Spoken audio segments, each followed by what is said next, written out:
Hi, I'm Alex Stutchbury and welcome to ARTClass, a series of videos teaching you the key skills needed to create great art. Today I'm going to teach you how to do some acrylic painting. First we'll look at artists who have successfully used paint in their own work, and then we will try and use the skills and understanding of their work in our own piece to create a successful outcome. Here's the objectives.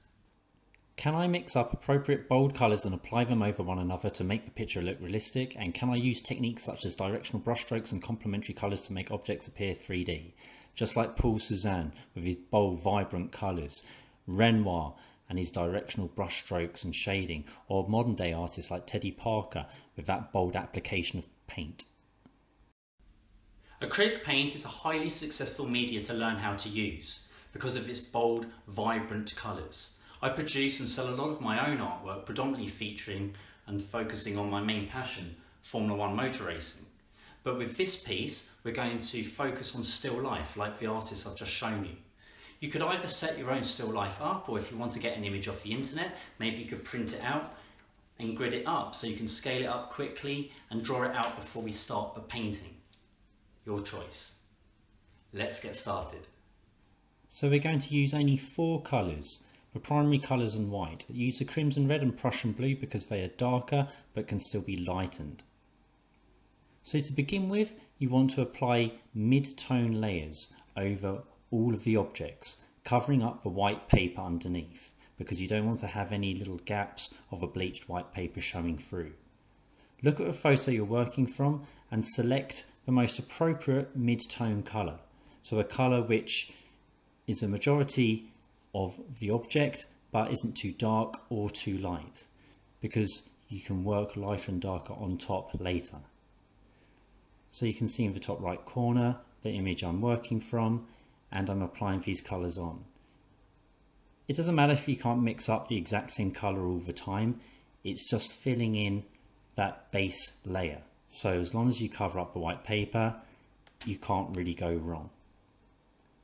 Then, to maybe mimic the original traditional artist we looked at earlier, perhaps put a neutral background in, something like a beige wash will do, but don't thin the paint out too much with the water because you don't want it too runny. You still want to cover the page fully so it's got a solid layer of paint. Here's the equivalence of our first layer stage to how it will look at the end. Okay, now we've got the base layers on, it's time to apply the textures, the shadows and the highlights on top. Remember, with acrylic paint, it dries really quickly, probably in about 5 minutes. So don't get nervous and start watering down your paint. Apply it boldly on with really thick lumps, because actually, if it goes right, fantastic. If it goes wrong, who cares? We'll just cover it up again afterwards.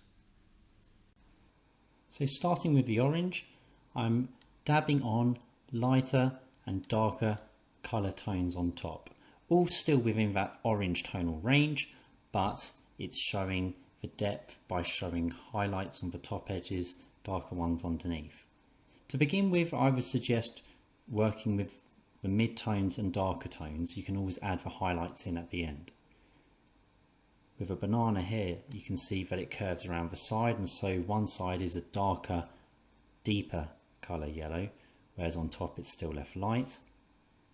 And on these other objects as well, you've got a range of colours and tones, so applying a little bit of green on top, and to create the darker shadows, often mixing the crimson red and a bit of Prussian blue can dull down any colour you need. Rinse your brush in between, but don't use too much water on your brush when applying the paint because you want to leave the paint thickly applied so it stands out, otherwise it will become transparent. Also remember, directional brush strokes. So when I'm putting the marks on the apple in the middle, I'm brushing so it's curving into the core in the centre, so it gives the illusion that it's rounded. Then it can work to your advantage, leaving the brush strokes visible. You don't have to blend them all in. Finally, these plums, there's some reds and blues within the actual objects themselves, so consider that. When trying to make colours stand out, refer to the colour wheel. That will help you work out the complementary colours to use. Always think about the complementary colours. They're so important and so useful in art because they help enhance other colours on the page. So if you're doing a shadow and the objects are quite bright and warm colours like the banana, well actually if I apply something, if it's a yellow banana, a purple shadow underneath because they're opposite on the colour wheel, it will make both the banana and the shadow stand out from one another. So it works really well. So always remember that. Never use black because actually black will just flatten an image and you don't want the page to look a little bit flat. We're trying to give the illusion of it standing out, looking 3D, coming towards you and the viewer. So here I'm mixing up a purple.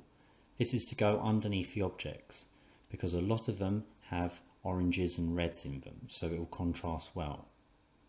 You can make the purple darker and bolder as it gets closer to touching the surface of the object and fade it out with a little bit of water or lighten it with a bit of yellow or white. Then finally the fun part. To get that full tonal range to make each object look 3D, we need to put the highlights on top. So look at the objects you're working from or your photo and work out where the light source is coming from. With this image it was coming from the top left. So every part and each side of each object on the left has highlights applied onto them. The plums in the foreground may not be as bright as other bits, but they've just got some light blues applied, whereas something as shiny as the apple in the centre has pure white brushed on. And again, use directional brush strokes to help give that illusion and curvature. And here's a finished piece.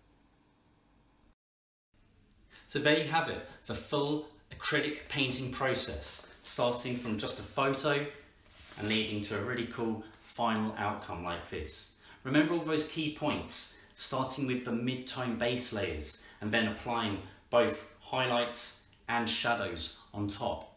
Because acrylic's so bold and you can apply the paint on so thickly, even the highlights will still stand out on top of brighter, darker colours underneath. Also complementary colours for shadows, texturing and also directional brush strokes applied to represent the objects, because just like people like Renoir and all of those impressionist artists once did, it doesn't matter if you show some of the actual brush strokes and the textures aren't fully smoothly blended together, because it actually will represent and help give the illusion of 3 dimensions, so it actually works to your advantage. If you want to know more, pause the end of the video where the slide will show you just some of those key basic tips again. I look forward to seeing how you get on. My name's Alex Stutchbury. Goodbye.